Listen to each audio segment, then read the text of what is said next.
আসসালামু আলাইকুম। আমি এখন বানাবো খুবই মজার একটা পাকোড়া বলতে পারেন, বড়া বলতে পারেন। শীতকালে অনেক ফ্রেশ পালং শাক পাওয়া যায়, ধনিয়া পাতার দামও কম থাকে। তো সেগুলো দিয়ে একটা পাকোড়া বড়া বানাইলে খাইতে বেশ মজাই লাগে, গরম গরম মুচমুচে বড়া। তো আমি এটা বানাচ্ছি আস্ত পালং শাক আর ধনিয়া পাতার বড়া। এই দুইটাকে আলাদা আলাদা ভেজেও করা যায়, একসাথে ভেজেও করা যায়। তো আমি আপনাদের দেখাচ্ছি আমি কিভাবে ভেজে করলাম।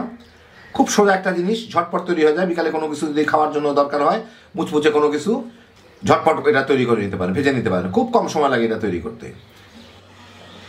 আমি এখানে 2 কাপ বেসন নিছি, আধা কাপ কর্নফ্লাওয়ার নিছি। যদি এত বেসন আমার লাগবে না, কিন্তু তাও নিতে দিল, কারণ হচ্ছে আমার এটা বানাইতে গেলে ডুবাই বানাইতে হবে, একটু বেশি বানাইতে হয়, একদম হুবহু ওই মাপে বানানো যাবে না। তো 2 কাপ বেসনের সাথে আধা কাপ কর্নফ্লাওয়ার, আপনার কমাইলে বাড়াইলে ওই অনুযায়ী করে নিয়েন। একটু মরিচের কুচি, কাঁচা মরিচের কুচি, একটু ধনিয়া পাতার কুচি, আমার অসাধারণ সৌন্দর্য দেখানোর জন্য একটু লাল মরিচের কুচি, পাকা মরিচটার কুচি, যার যার রুচি মতো দিলে দেখতে ভালো লাগে আর কি। উপর একটু লালচে লালচে হয়ে ফুটে থাকে। 1 চা চামচ খাবার সোডা, স্বাদ মতো লবণ,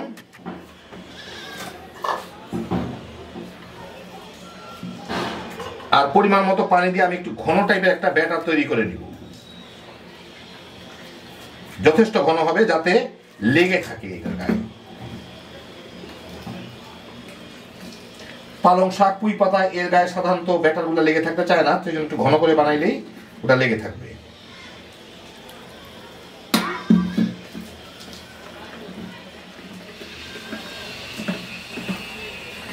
তো আমি বানাইলাম একটা ব্যাটার, দেখেন এটা এতখানি ঘন। এভাবে দেখাই, এই যে এটা দিয়ে উঠাইলে এই গায়ের মধ্যে শক্ত করে লেগে থাকে, বেশ ভালো মতো লেগে থাকে। এইরকমই আমার পাতাটার মধ্যেও যাতে লেগে থাকে এটা আর কি। বেশ ঘন, একদম পাতলা না, খুব রানি না আর কি। আর ব্যাটার বেশি বানাইলে কোনো অসুবিধা নাই, এটা দিয়ে পরে চাপড়ি বানায় নিতে পারবেন। ব্যাটার নষ্ট হওয়ার কোনো কিছু নাই, খাইতে চাপড়িগুলো সাংঘাতিক মজা লাগে। একবার বানায় দেখেন, ব্যাটারগুলো বেঁচে গেলে দোসার মতো করে চাপড়ি বানায় নেবেন। আমি এখানে কতগুলা পালং শাকের পাতা নিয়ে নিছি, গোড়ার দিকটা ধুয়ে টুয়ে নিয়ে নিছি এগুলো ভালো মতো। গোড়ার দিক আস্ত পালং শাকের পাতা, গোড়ার দিকটা এতটুকু রাখছি, ডাঁটাটা 3টা পাতা নিছি, একটার উপর আরেকটা এইভাবে রেখে রেখে। এর সাথে আমি এই যে ধনিয়া পাতা আছে, ধনিয়া পাতার এটাকে একটা গাছের মতো, মানে একটা ডাল নিয়ে, পচা যাতে না থাকে, মাঝখানে এইভাবে দিব, দিয়ে এটাকে এভাবে মুড়ায় ধনিয়া পাতাটাকে ভিতরে নিয়ে যাব। একটু বাইরে থাকলেও ক্ষতি নেই, একদম পারফেক্ট হইতে হবে এমন কোনো কিছু না। তো একটু চেপে চেপে এখানে দিয়ে দিব, দিয়ে এই যে দেখেন আমি এখানে বেশ কয়েকটা বানায় রাখছি, 6-7টা বানায় রাখছি। প্রত্যেকটার ভিতরেই ধনিয়া পাতা এইভাবে দেওয়া আছে। তো এইভাবে দিয়ে রাখবো, তাহলে ভাজার সময় ধনিয়া পাতাটা ভিতরে থাকবে, পালং শাকটা বাইরে থাকবে। তো আমি এগুলাকে আগে থেকে রেডি করে রেখে দিব।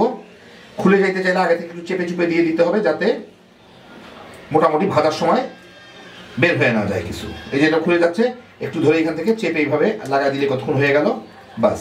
তারপর এরকমই থাকবে। আমি এখানে একটা কড়াইয়ে তেল গরম করে নিছি। তেলটা এতটুকু গরম আছে যে একটা কাঠি ঢুকাইলে এই 1-1.5 সেকেন্ড পরে এই যে উপরে বুদবুদ ওঠা শুরু হয়েছে, দেখেন ওরকম। খুব বেশি গরম না, এটা একটু বেশি গরম দিলে উপরে হয়ে যাবে মুচমুচে, কিন্তু ভিতরে বাদামি হয়ে যাবে, কিন্তু ভিতরে কিছু হবে না। এখন এর মধ্যে আমি এই ব্যাটারের মধ্যে এই পালং শাকের এগুলো সাবধানে ভিতরে দেওয়া আছে ধনিয়া পাতা, এগুলাকে সুন্দর করে চুবায় যাতে খুলে টুলে না যায়। খুলে যাওয়ার একটা টেন্ডেন্সি থাকে, একদম ভালো মতো চুবায়, ল্যাপটায়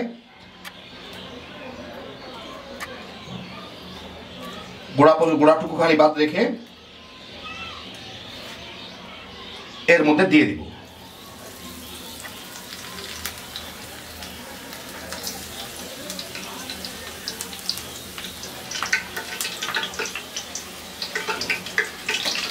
দিয়ে ভেজে দিব আর কি।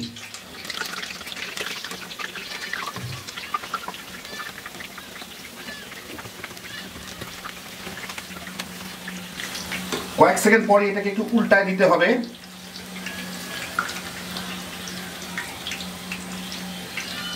না হলে একদিকের ব্যাটার আবার নেমে আরেক দিকে চলে যাবে। এখন এই 2 পাশকেই বাদামি করে ভেজে নিব, ভিতরটাও যাতে হয়।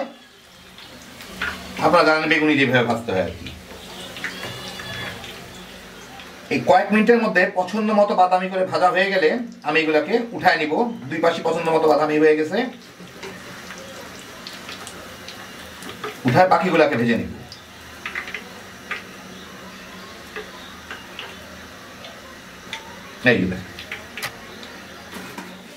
তো এই দেখেন হয়ে গেল আমার দারুণ মজার ধনিয়া পাতা আর পালং শাক আর ধনিয়া পাতার পাকোড়া বলেন, বড়া বলেন, যেটাই বলেন না কেন।